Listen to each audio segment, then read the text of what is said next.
A first for American history. This is long from over. Thank you very much. Former President Trump guilty on all counts in his criminal hush money trial. The issue setting the table for his appeal. A teen fight at a park erupts in gunfire, leaving a 13-year-old boy dead. The issue this tragedy is highlighting. Do you feel like that's gotten better? And $50 million dedicated to battling Nashville's homeless crisis. But where's that money going? Fox 17 News at 9 starts now. Middle Tennessee's only primetime news. This is Fox 17 News at 9, your Code Red station. Fox 17 News at 9, we start tonight with breaking news. A first in American history as a jury convicts former President Donald Trump of falsifying business records to hide hush money payments. Now, prosecutors argue that money went to former adult film actress Stormy Daniels, who claims to have had an affair with Mr. Trump. Attorneys say the former president wanted to keep the alleged affair secret in an effort to protect his 2016 presidential campaign. Mr. Trump, however, denies all of this. Well, Mr. Trump not mincing words either when it comes to that guilty verdict. It's a rigged trial, a disgrace. They wouldn't give us a venue change. We were at 5% or 6% in this district, in this area. This was a rigged, disgraceful trial. The real verdict is going to be November 5th by the people, and they know what happened here, and everybody knows what happened here. Now, joining us now to discuss this verdict, National Defense Attorney David Rabin, who began his career as a prosecutor, so he knows the law on both sides. David, you told me earlier you were not surprised by this verdict. Why not? Because it was tried in a venue where they didn't allow a change of venue. So the reliability of the verdict is in serious question because the judge denied a change of venue when he should have. Now, Mr. Trump's almost certainly going to appeal. How long could that take, and how do you see that playing out? I think the change of venue issue is going to be a big deal, but it's going to be months, if not years, before the appeal is resolved, and certainly after the election. Well, now, that said, then this conviction won't in any way disqualify even a prison sentence for Mr. Trump because of the appeal. That would be a long way off, if it ever happened, from him serving as president again if he manages to win. Well, he was convicted of a state offense, and that does not preclude him from running for a federal office. So he's eligible to run. I mean, he'll be a convicted felon for a while, but certainly that would not preclude him from running as president of the United States. Now, a lot of strong feelings on both sides of this thing. Do you have any concerns about this verdict, the way this case played out, weakening America's faith in our justice system, as so many have viewed this prosecution as improper? I do. I have some questions about it, but you've asked me this question before. Do I think this will materially affect the election? I do not. It's unprecedented, this type of case. But had it been more concerned with a really serious crime that dealt with the integrity of the election itself, sure, that would have an effect. But this was theater. It dealt with various sordid issues, and I'm not sure that the public is going to pay a whole lot of attention to this. I certainly don't think it will have an impact on the verdict. Well, they're certainly paying attention. Certainly paying attention to the way this is playing out tonight. National Attorney David Rabin, thank you so much for your insights and your time. And thank you for asking me. Well, this is the first time that a former president has been convicted of a felony. The judge in the case will sentence Mr. Trump July 11th, and that could include prison time. That's just days ahead of the Republican National Convention, which is set to begin in Milwaukee July 15th. This is one of 4 criminal cases against the former president. He's also accused of trying to overturn the 2020 election results in Georgia. There's no date on that trial. He also faces similar charges on the federal level. And he's accused of holding on to boxes of classified information and storing them in his Florida home. The hush money trial is likely the only one to happen before the November election. Now, at this point, it's not exactly clear how this verdict will impact the presidential election in terms of how people feel. We do know this. A new poll from PBS's NewsHour shows 67% of registered voters polled say that a guilty verdict, which happened today, will not sway their vote. At the same time, 76% said the same thing if he had been found not guilty. We've been following this trial for you since day one, and we'll follow it through sentencing or any appeals. For our complete coverage, head to fox17.com and search Trump. Nice afternoon today, wasn't it? Nice. Yes. No complaints? Yeah, it was just about as nice as yesterday. Was, You caught me flat-footed. We were going to pitch it. It's like Katie is already here and she's like, smiling. Yeah, let's go. Yeah, it was nice. We're going to see another nice day tomorrow. I thought you were tired. You are not acting tired. I know, I was. I am tired. You are energized now. I think it might actually be an argument for my tiredness because I'm just not with it right now. We are starting off with a live look here from our South Nashville camera, and it's going to be another nice day for tomorrow. We had a gorgeous one this afternoon, a little below average too, with temperatures hovering in those low 80s for today. Most importantly, it was that dry air that we have in place, and it's going to be around for one more day here. All of the action well south of us for tonight, unfortunately, seeing more severe weather through portions of Texas and into Louisiana tonight. But for us, we will stay calm and quiet and actually comfortable too. Temperatures sitting at 55 for the overnight. Cookeville and Crossville in those low 50s. Murfreesboro right around 55 degrees. We are looking ahead to Saturday now. The potential for a few strong thunderstorms will be with us. Damaging wind, hail, and heavy rain all possible. Notice it's toward the Tennessee River. I think it's possible we could see this shift a little more east into Middle Tennessee, but still relatively low threat. We will walk you through, though, the timing for severe weather coming up in just a little bit. Want to also note an update to our severe weather from Sunday. We are now at 5 tornadoes in Clinton and Cumberland County, Kentucky alone, adding 2 more in from Christian County. That's 7 tornadoes in the Fox 17 viewing area. Here are the 5 alone from Clinton and Cumberland counties. All of them rated EF1 with various winds from 90 to 110 miles per hour. And here's the approximate areas where these tornadoes touch down. So it has been a busy last several days here. At least we've been able to be quiet past couple of days, but busy Sunday and busy the week before. Unfortunately, more busy weather headed our way, and we'll talk more about this small, strong thunderstorm threat for Saturday coming up. Megan. Thank you, Katie. $50 million. Be safe. Do you feel like that's gotten better?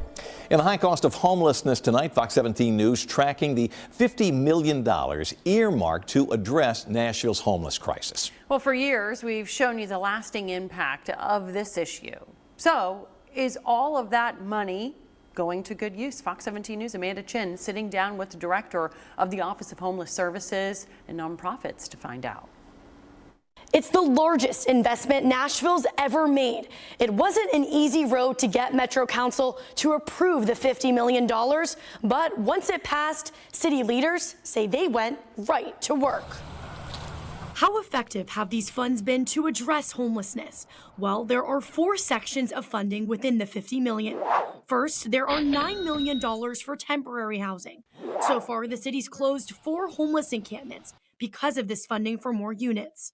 One of those sites is run by the Salvation Army. So far, 76% of those folks from the Salvation Army have found permanent housing. How do you operate in an encampment versus how you operate in an apartment are 2 totally different worlds. And unfortunately, for individuals that have experienced homelessness over a long period of time, that chronic homelessness mindset is ingrained, right? And so you have to help them make the transition to what it'll take to maintain permanent housing. Second, Metro Council approved $25 million for low-cost loans for affordable housing units. To date, 46 of the 102 units are online and specifically meant for those experiencing chronic homelessness, while 302 of the 810 affordable units are also available. Almost all of the remaining units are expected to come online this summer. Metro Council also approved $9 million to share amongst 6 nonprofits for supportive services. That includes mental health support, housing help, alcohol, drug recovery, and medical services. For nonprofits, staffing is always a challenge. Do you feel like that's gotten better? I think that overall, as a community, the turnover rate has slowed down quite a bit. One other thing that I do want to highlight that we're doing as a department is bringing on Day 7. And Day 7 is an organization that helps with burnout, helps to reduce compassion fatigue. The last portion of the investment, $7 million towards the Low Barrier Housing Collective and competitive grants. This helps incentivize property managers and landlords to be able to provide housing for people that have higher barriers. Calvin says while folks' Section 8 vouchers used to expire because of how long it took to find housing, it takes maybe 2 weeks to secure housing opportunities. But the biggest challenge that lies ahead, sustainability. And receiving this $50 million investment is great. We're talking with all of our funded partners on what is your sustainability plan. Prior to even applying for these funds, they had to discuss a sustainability plan. Calvin says they have the ability to be more strategic with their application process, and it's worked since they've now doubled their funding in 2 years. You gave yourself a B+. So what grade would you give yourself now? We are a solid A, not an A-. We are a solid A as a department. I think there's so many great things that are going on. Calvin hints the city's first permanent housing center, the Strobel Center, will be opening very soon. That facility will have 90 units with 24/7 on-site support staff. A glimmer of hope for the city. Calvin tells me we are still in phase 2 of encampment closures. She isn't able to tell me which encampments will be next because their first priority is to make sure the people living there know first. Reporting in the studio, I'm Amanda Chin, Fox 17 News, your Code Red station. We want to know what you think. Do you feel that Metro's $50 million investment to address homelessness here in Music City is working? A lot of people weighing in, 425 people. And these respondents are not nearly as confident as the city is. 93.4% say no, only 6.6% say yes. We'd appreciate you weighing in. Let us know what you think. Scan the QR code on the right-hand side of your screen with your smartphone. It will take you directly to our X page. You'll find our poll, and we will update these results for you coming up tonight on Fox 17 News at 10. Right now, let's talk about your weather. We were talking a minute ago about how nice it is, but you know, nothing good ever lasts. Like where Megan lived in Florida when she was growing up, she said it rained every day for about an hour. Like clockwork, 4 p.m. in the summer, Yep. every day. Every day. And you know, we kind of have something similar, I would say, in the summertime. Get those afternoon pop-up thunderstorms. Rains. Lately, it's been every Saturday rains. It really has been. We do have another chance coming in this Saturday for a chance for rain. Can we shift that over a few days? I wish we Make could. it go to Monday. If I had the power to change the weather, you know You'd what? be a wealthy woman. It would be, yeah, That's that right. would be some, wouldn't it?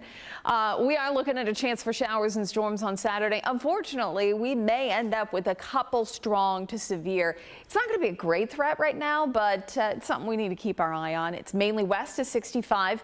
Damaging wind looks to be the primary threat here. And as I showed you off the top of the show, this is where the current best chance for strong thunderstorms is located toward the Tennessee River. I wouldn't be surprised if it shifts a little more into Middle Tennessee. But again, we're looking at a relatively low threat. A lot of limitations with this threat, which we'll talk about here. But again, Saturday afternoon, evening, wind, hail, maybe some isolated flooding. Tornado threat remains pretty low with anything that forms. Friday, on the other hand, tomorrow, it's looking great. 75 up to 84 by 2 and should hover in those mid 80s for the day. Mainly sunny to partly cloudy skies. I do think we're going to be looking at a couple more clouds, but still looking good as far as humidity goes. It won't be feeling too sticky. We get into Friday night. Notice the time now. This is 10 o'clock. We've got a few showers that will be to our west and maybe by the overnight hours starting to creep more into Middle Tennessee. So for Saturday morning, we will have some area showers around. I do not expect severe weather for the morning hours on Saturday, but depending on how widespread the rain is in the morning, it may end up helping to keep things a little more tame for for the afternoon, evening. So we will be watching to see how much rain we get for the morning hours, 9 through noon. Pretty scattered stuff here. A couple moderate to heavy pockets of rain will be possible for us as well. We get into the afternoon, I'd say after 2-3 p.m. A couple of these will start to need to be monitored for some strong wind gusts. Again, maybe some small hail.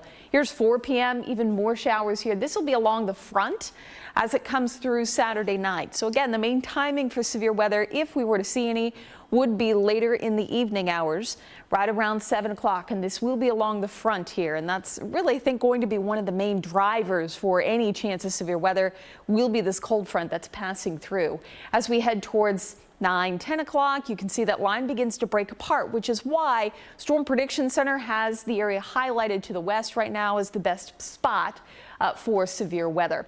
As we move forward once again here, I pressed the wrong button. I'm telling you, it's one of those days.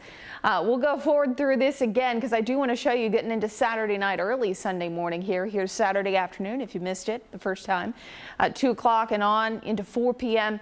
Notice again how strong the chances, or at least a stronger thunderstorm line is through Saturday late afternoon, early evening.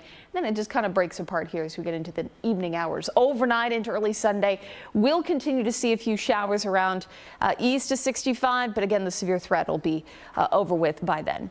Here's a look at your forecast for tonight. We are looking at mainly clear skies. Another comfortable night with temperatures down to about 55, and then going into the day tomorrow should be around 84. Nice dry day, sunny day, comfortable day, just a little on the warm side as far as temperatures go. But we'll be tracking those showers and storms moving in as we head towards the weekend. We'll talk more about what it's looking like going into next week, including the CMA Fest forecast. That's coming up. New hints of a dramatic White House response to swelling numbers of migrants at the border. I'm Christine Frizzell in Washington with the details ahead. Good evening to you. Thanks for waking up with us every weekday morning on Fox 17 News this morning. I'm Jennifer Waddell. Now that the graduation celebrations are wrapping up today. Well, crisis at the southern border as new numbers paint a picture of just how many undocumented migrants are living here in the U.S. As Fox 17 News' Christine Frizzell shows us, the population has more than doubled in 3 years. Since the start of 2021, U.S. Customs and Border Protection reports that 9.6 million migrants have been encountered, with another 1.7 million estimated so-called gotaways, bringing the total to 11.3 million. 10.2 million were estimated to be living here at the end of 2020. Some blaming the shift in border policy by the Biden administration, which limits border agents' ability to patrol the border. When they've been redeployed to do administrative work, processing work, because the new plan of the federal government and this administration is expedite immigration processing. When's the last time you talked about border security?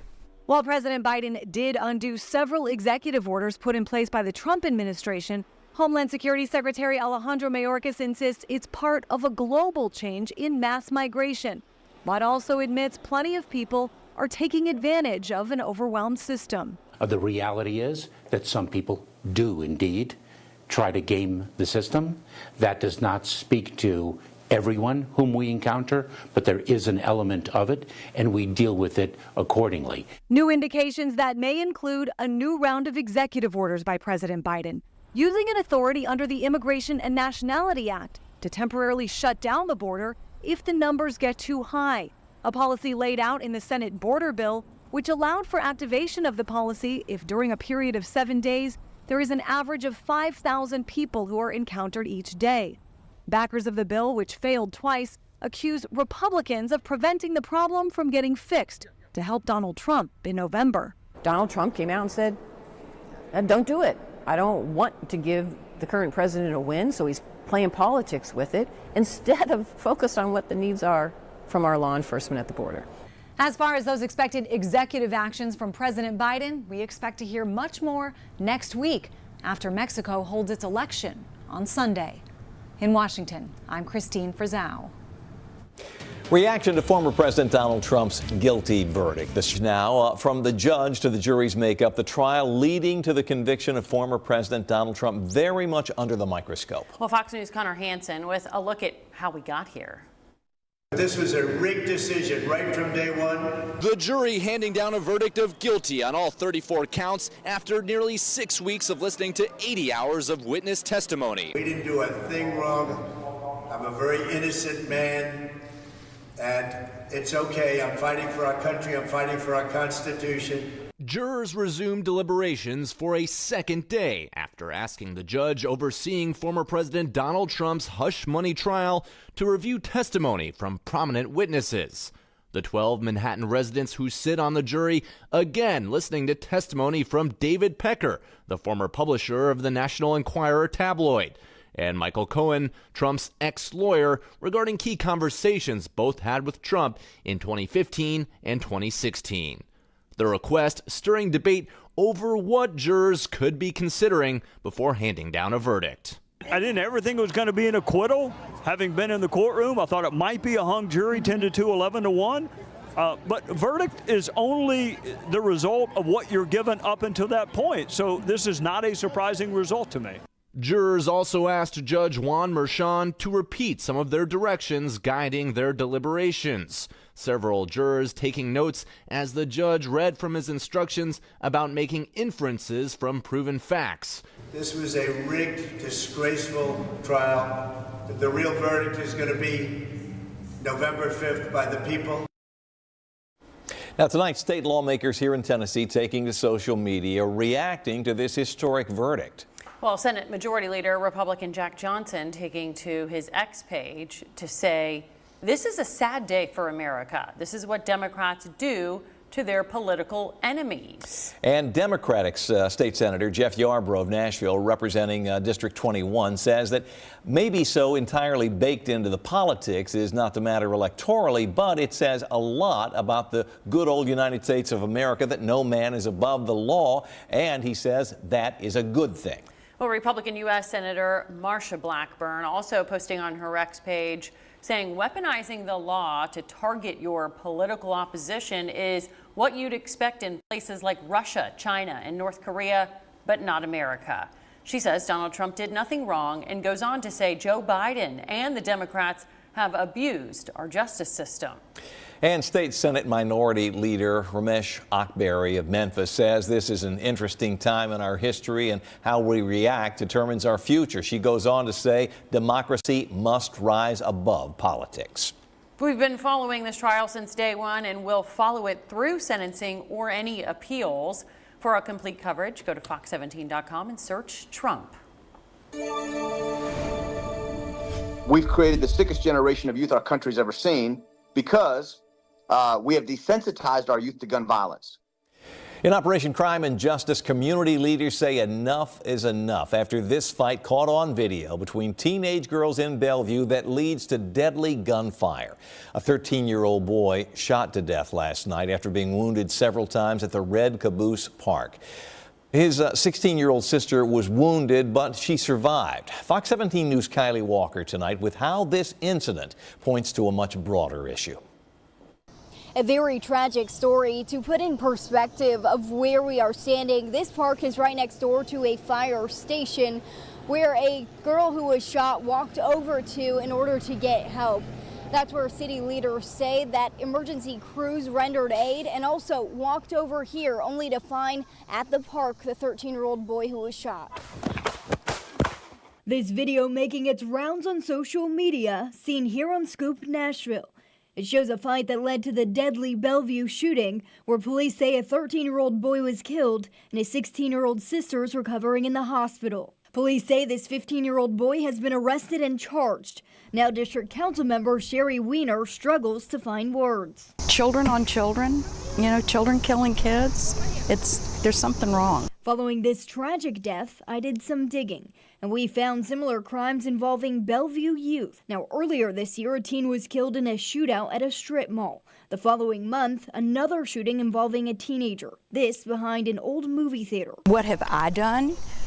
Reassured and engaged with Metro Police, with all of the agencies that come to bear, juvenile court clerk. But this is part of a much larger issue. with crimes involving teens happening citywide. As a former police officer, how do we tackle juvenile crime? There's no real consequences for these actions because we don't put them away. Former police officer Ken Alexandro says environment plays a factor here. That's what kids see online or on TV, but also how they grow up. Do they have a role model or do they not? Ultimately, it starts in the home with having supervision and praying over our kids, because that's the only thing that's going to stop this is changing the culture. We asked the mayor's office what he's doing about teen crime, but we did not get a response. And in Bellevue, police say there's an initiative for enhanced visibility. That council member you just heard from says this is a multi-pronged approach and it's not going to be fixed overnight. We need long-term solutions and the right community engagement. I know this is a very important topic, so I'll continue to stay on it. For now, reporting in Bellevue, Kylie Walker, Fox 17 News, your Code Red Station. The Blue Raider Blitz underway here in Nashville, and that includes the new head coach of MTSU football, Derek Mason. Hear why he decided to come back into coaching to lead the charge for the Blue Raiders, coming up after the break. Good evening to you. Thanks for waking up with us every weekday morning on Fox 17 News this morning. I'm Jennifer Waddell. Now that the graduation celebrations are This morning.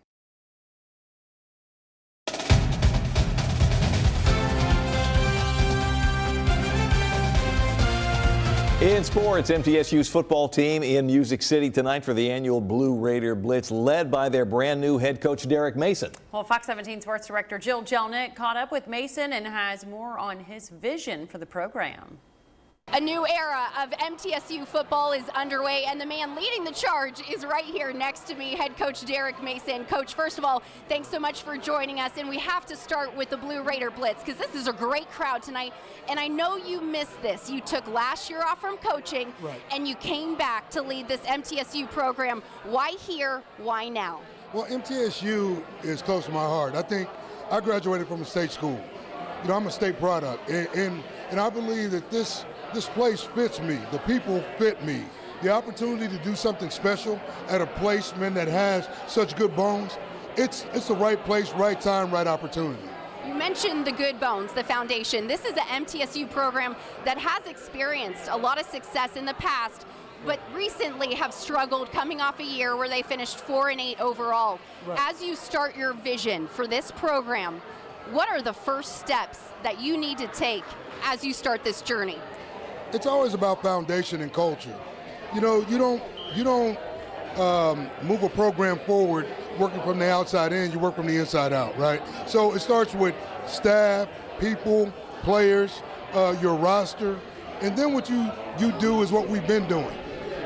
We talk about blue collar.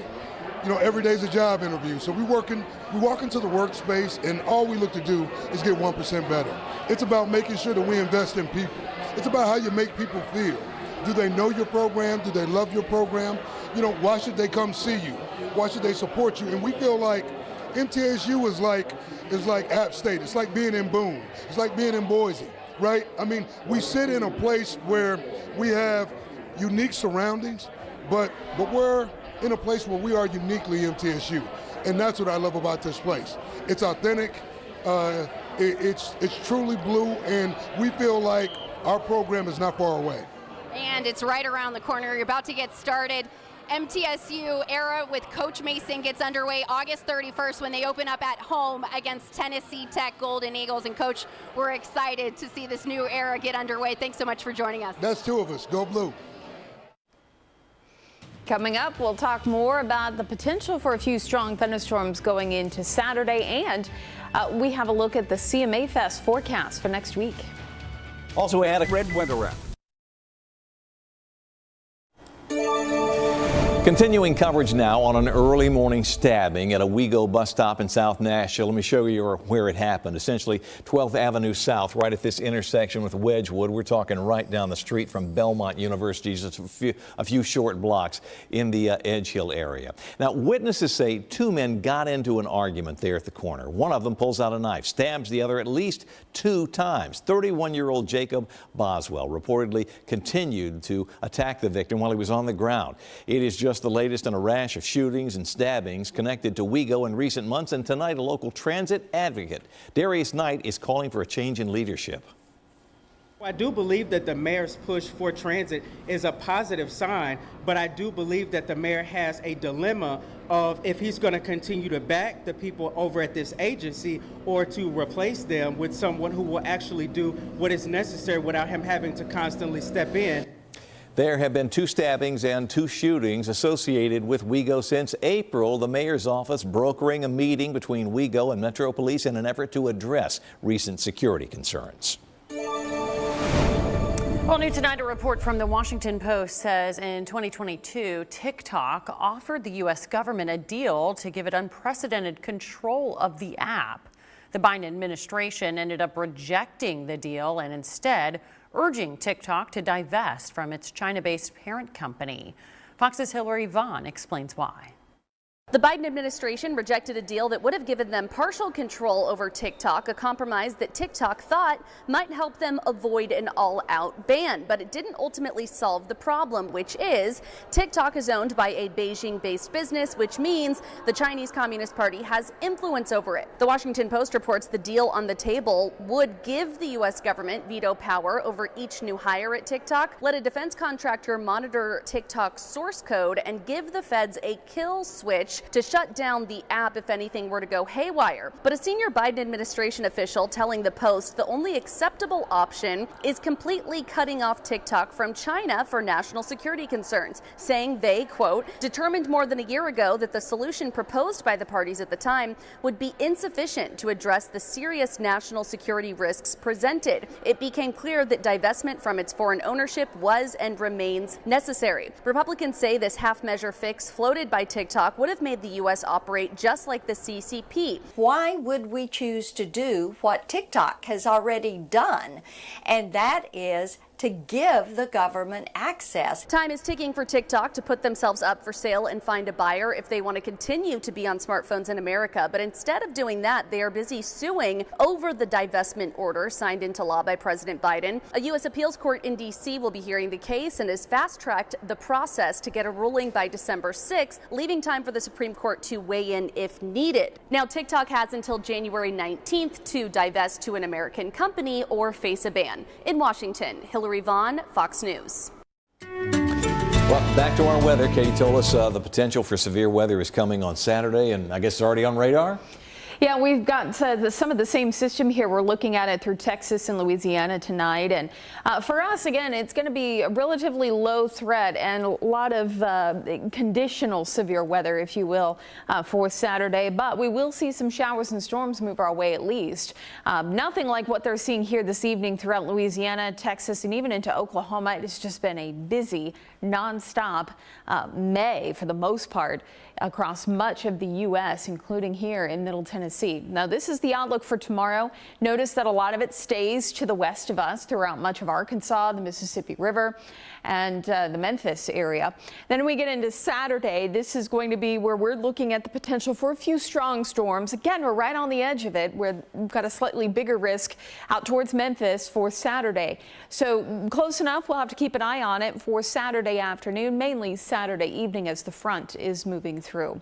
It's been a busy month, that is for sure. For May, we have had 7 inches of rain, and that is over 2¼ inches for what our typical average is in May. One of our higher months as far as rainfall on average goes to begin with for the year.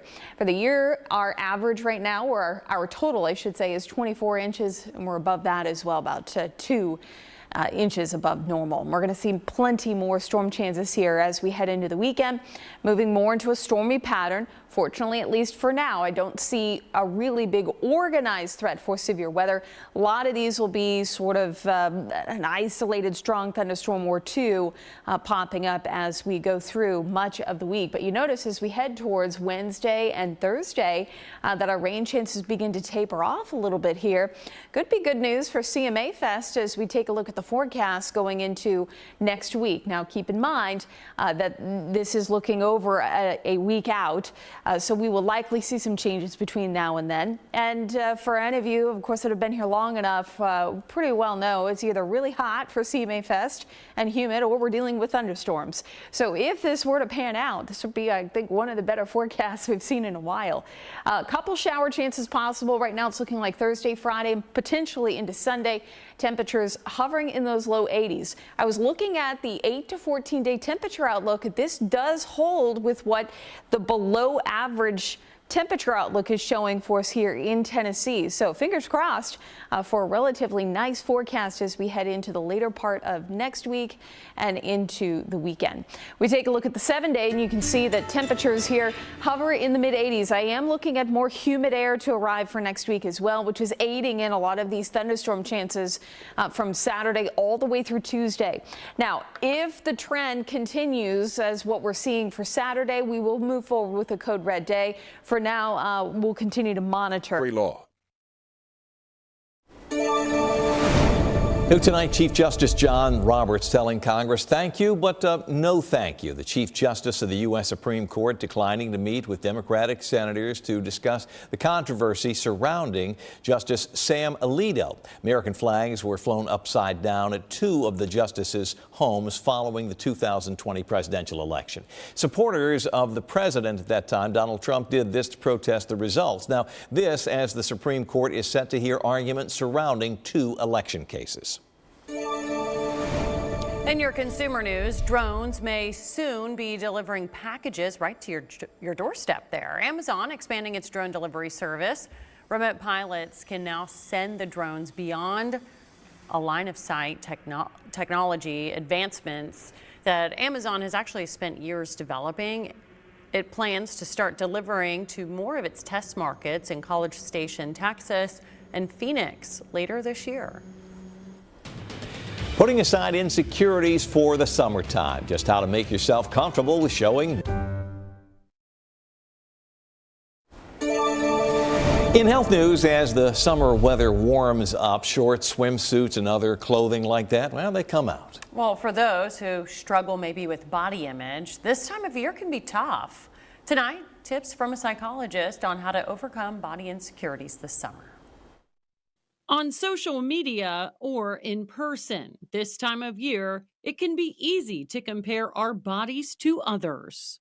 During the summertime, our culture pressures us to feel anxious about how we look. Psychologist Susan Albers with the Cleveland Clinic says terms like beach body or bikini body perpetuate the myth that there's only one acceptable type of body. It widens the gap between the expectation of what we think we should look like and the reality that there are many different body types and shapes of people enjoying the beach. To overcome body insecurities, Albers says to ditch the diets. Instead, focus on healthy eating and avoid negative self-talk that can make matters worse. Our bodies are listening, and when we talk about our bodies in a critical way, it drags down our self-esteem and it robs us of the opportunity to enjoy all the fun and wonderful things that summer brings. Next, take a break from social media. Albers says filtered pictures and other posts flood feeds, putting pressure on people to look a certain way. That can be damaging and unattainable, so limit your time scrolling or follow positive body accounts. Finally, she says to find a swimsuit that suits you, one that makes you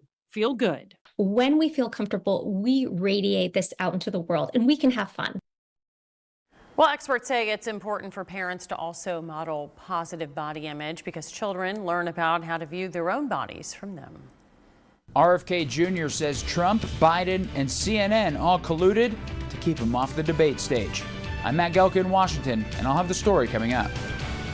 I'm Janae Bones in Washington with a look at how Americans are holding on to their cars longer than ever. This is Fox 17 News at 10, your Code Red station.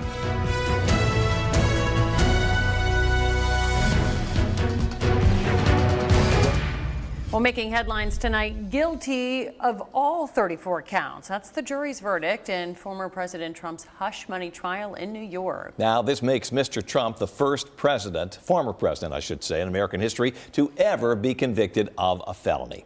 Fox 17 News' Atra El-Nashar now with the latest on the verdict and what's next.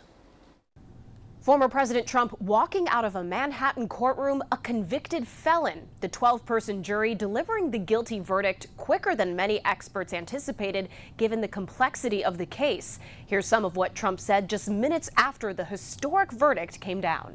This was a rigged trial by a conflicted judge who was corrupt. It's a rigged trial, a disgrace. Trump's campaign quick to put out a fundraising appeal calling him a political prisoner.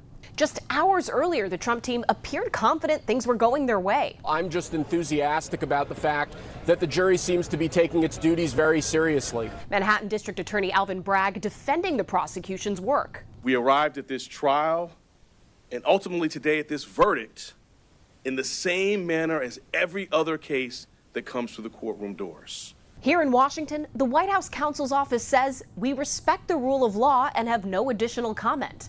As for what happens next, the defense and prosecution will get the chance to weigh in on how they think Trump should be sentenced. Judge Juan Merchan will make the ultimate decision, which we'll learn on July 11th. The appeal will start rolling after the sentencing. He can start the appeal process, but the appeals will take years. The appeals process puts any possibility of prison time on hold. I think any prison time is highly unlikely. After all, this is a paperwork crime from a number of years ago.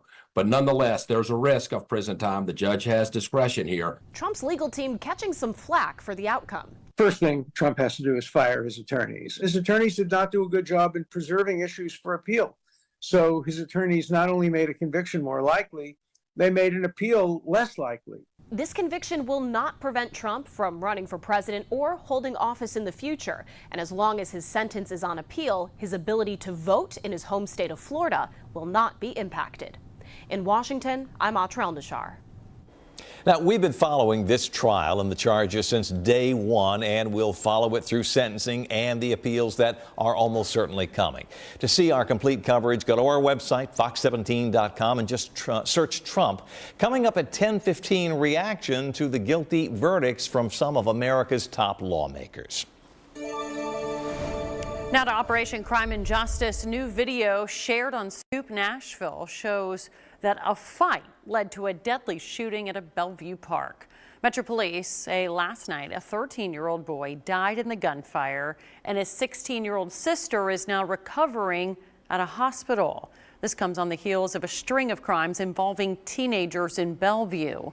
Earlier this year, a teen died in a shootout at a strip mall. The following month, another shooting involving a teen behind an old movie theater. Former Metro Police Officer Ken Alexandro says things need to change. As a former police officer, how do we tackle juvenile crime? There's no real consequences for these actions because we don't put them away. And until there becomes consequences, it's going to continue. Well, district council members say that they're working with police and the juvenile court system on the issue. They also say there needs to be a long-term solution and the right community engagement. Continuing with Operation Crime and Justice, a stabbing early this morning at a WeGo bus stop in South Nashville results in a call for change in leadership at the bus company. Metro Police say that two men got into an argument at about 5:20 a.m., the corner of 12th Avenue South and Wedgwood. A witness says that Jacob Boswell pulled a knife, stabbed the other man at least 2 times. He reportedly said this guy needs to die. It is the second stabbing connected with WeGo in the past couple of weeks, and there was a shooting at the downtown bus station a few weeks before that. It wasn't until last Thursday when I brought the safety issues up again that then the board seemed like they were concerned. And that's not to say that they're not concerned, but unanimously, I didn't feel that energy from them in April. And I felt like that's what I should have been getting from them in 2022 when I actually brought up the safety concerns of Central then. Now, the mayor's office is brokering a meeting between WeGo and Metro Police to address this recent rash of crimes. Well, we're looking at another nice day for tomorrow. I think we'll be a little bit warmer than where we were today. We'll top off in those low to mid 80s for the afternoon. Also looking at mainly dry conditions. One more day like it, and then looking at a stormy and more humid pattern to settle in. So coffee on the back deck tomorrow. Not a bad idea. We'll be in the upper 50s with a mainly sunny to partly cloudy sky. 60s quickly, though, as we head into the mid to late morning hours. Things pretty nice looking from our South Nashville camera for tonight. Nice and quiet. Not the case for folks, unfortunately, in Louisiana. Big line of severe weather. A couple tornado warnings in there as well. This will all stay south of us. We're not worried about any weather for the overnight. Right now, we're quite mild, sitting at 70 here in town, 66 in Dickson, and looking at the low 60s towards the Cumberland Plateau.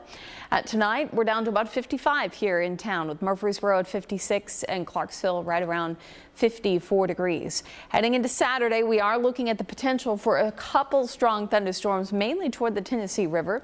We'll talk about the potential impacts that we could see, and we'll time those storms out.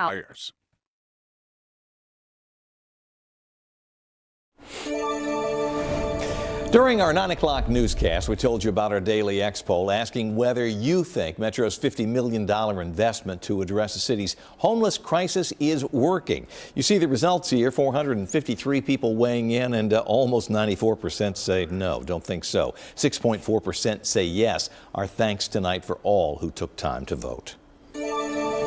Politics now. Independent presidential candidate Robert F. Kennedy Jr. wants to be included in the debate that's scheduled for the end of June. But as Fox 17 News' Matt Gelka explains, both the president and former president would rather not risk losing any votes.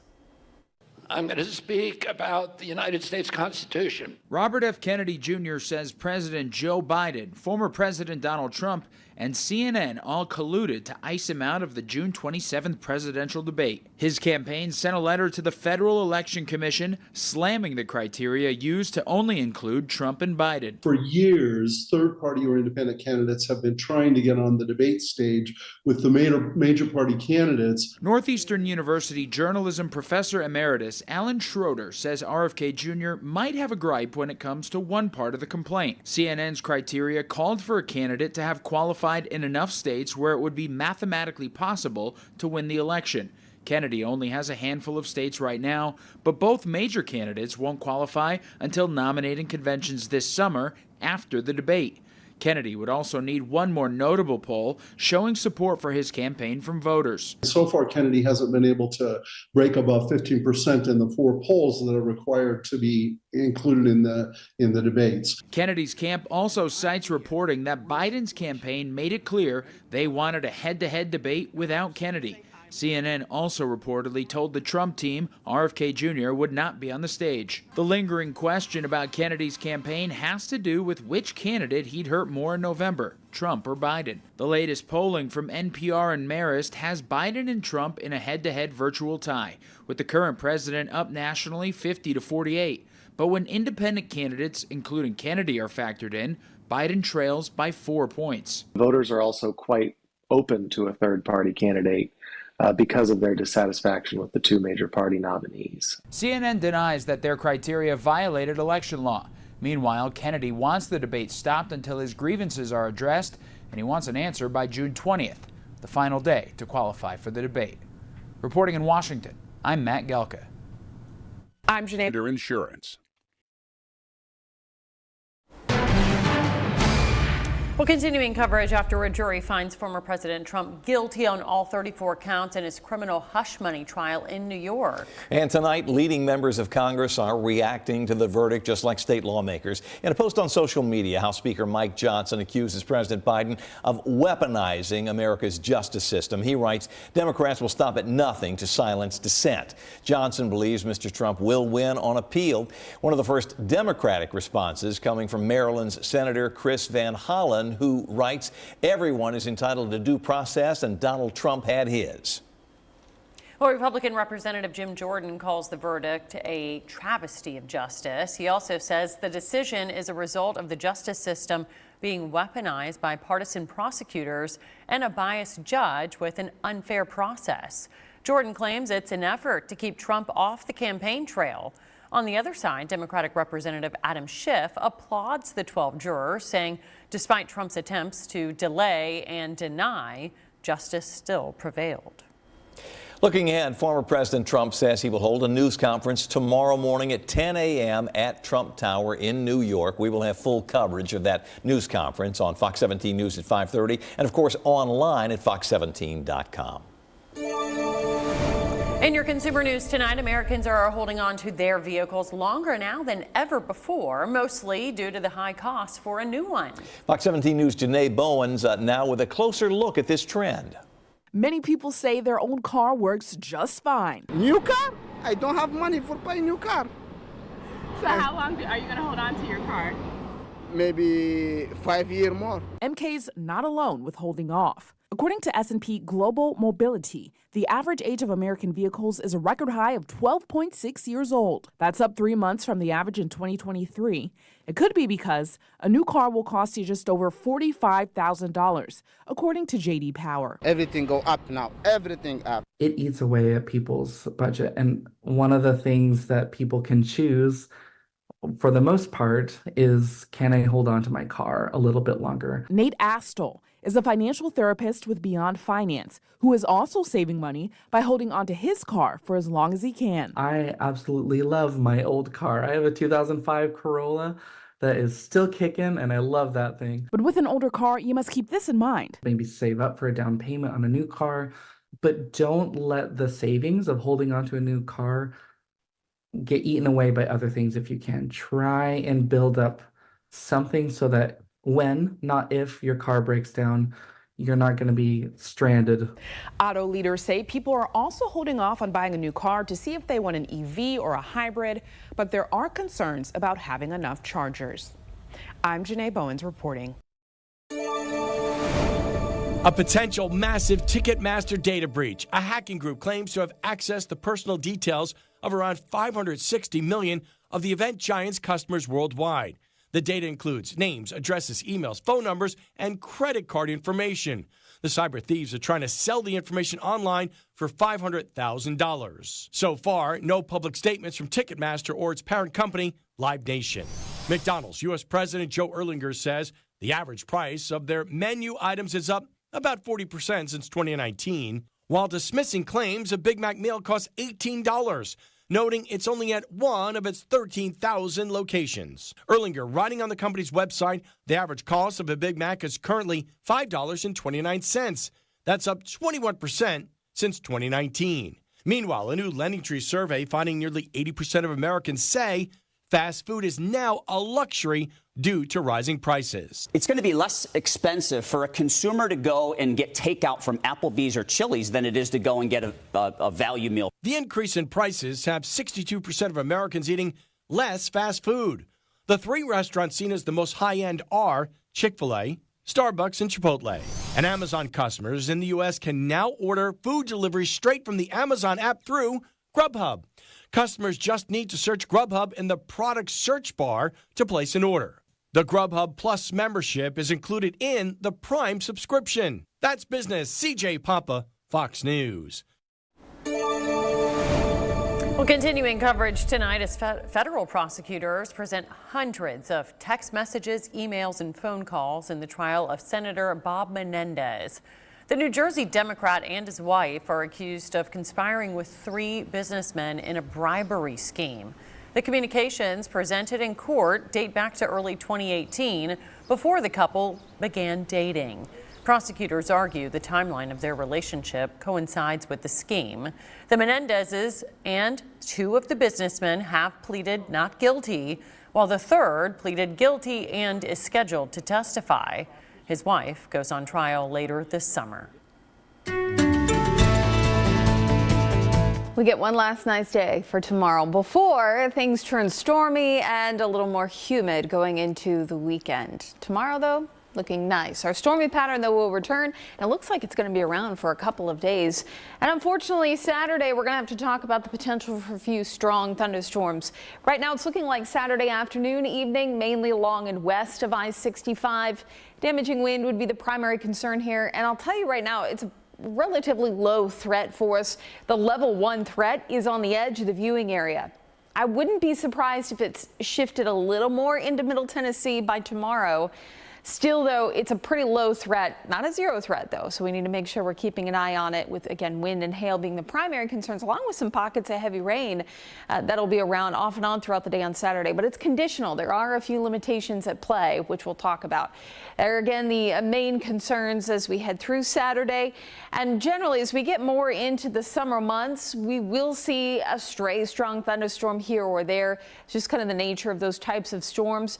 Nothing really organized. Heavy rain actually becomes one of our bigger concerns as we head through the summer months. Temperature tomorrow right around 73 at 10 o'clock, up to about 83 as we head towards 2, and hovering in those mid 80s as we head throughout the day. I'm going to walk you forward to Friday night because we're dry through the day. This is 10 p.m. and notice the timestamp takes us through Saturday morning. A couple showers, maybe a few rumbles possible for the morning hours, but severe weather not on the table for the morning.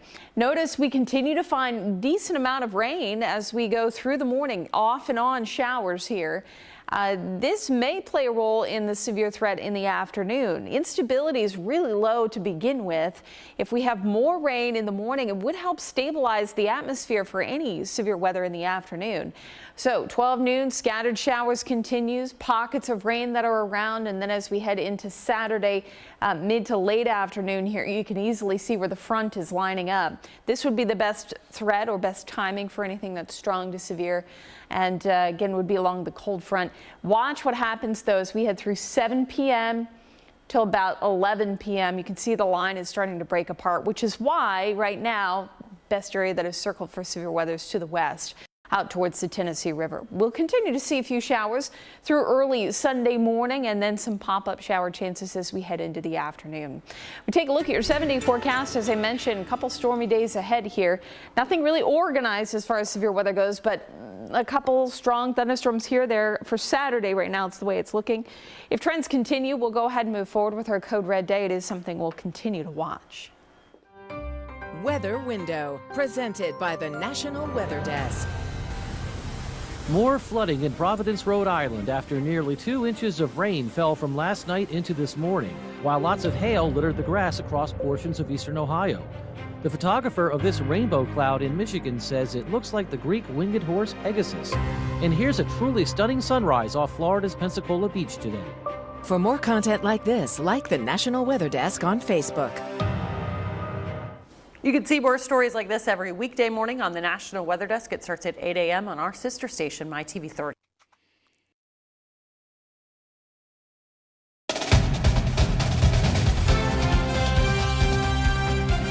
In sports, MTSU's football program, in essence, in Nashville tonight for the annual Blue Raider Blitz, and that includes the new head coach, Derek Mason. Well, Fox 17 sports director Jill Jelnick caught up with the new leader and has more on his vision for the program. A new era of MTSU football is underway, and the man leading the charge is right here next to me, head coach Derek Mason. Coach, first of all, thanks so much for joining us, and we have to start with the Blue Raider Blitz because this is a great crowd tonight, and I know you missed this. You took last year off from coaching, and you came back to lead this MTSU program. Why here? Why now? Well, MTSU is close to my heart. I think I graduated from a state school. You know, I'm a state product, and I believe that this place fits me. The people fit me. The opportunity to do something special at a place, man, that has such good bones, it's the right place, right time, right opportunity. You mentioned the good bones, the foundation. This is an MTSU program that has experienced a lot of success in the past, but recently have struggled coming off a year where they finished 4-8 overall. Right. As you start your vision for this program, what are the first steps that you need to take as you start this journey? It's always about foundation and culture. You know, you don't move a program forward working from the outside in, you work from the inside out, right? So it starts with staff, people, players, your roster, and then what you do is what we've been doing. We talk about blue collar. You know, every day's a job interview. So we walk into the workspace, and all we look to do is get 1% better. It's about making sure that we invest in people. It's about how you make people feel. Do they know your program? Do they love your program? You know, why should they come see you? Why should they support you? And we feel like MTSU is like App State. It's like being in Boone. It's like being in Boise. right? I mean, we sit in a place where we have unique surroundings, but we're in a place where we are uniquely MTSU. And that's what I love about this place.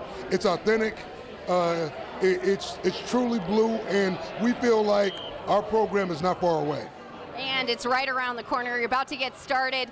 MTSU era with Coach Mason gets underway August 31st when they open up at home against Tennessee Tech Golden Eagles. And Coach, we're excited to see this new era get underway. Thanks so much for joining us. That's two of us. Go Blue. Your dental health and its connection to the rest of your body. I'm Liz Bonus. How it makes a difference just ahead. Good evening to you. Thanks for waking up with us every weekday morning on Fox 17 News this morning. I'm Jennifer Waddell. Now that the graduation celebrations are wrapping up, it is time to start thinking about entering the workforce. We have expert advice for college graduates looking for a job, and hey, we know there are a lot. Family Leisure.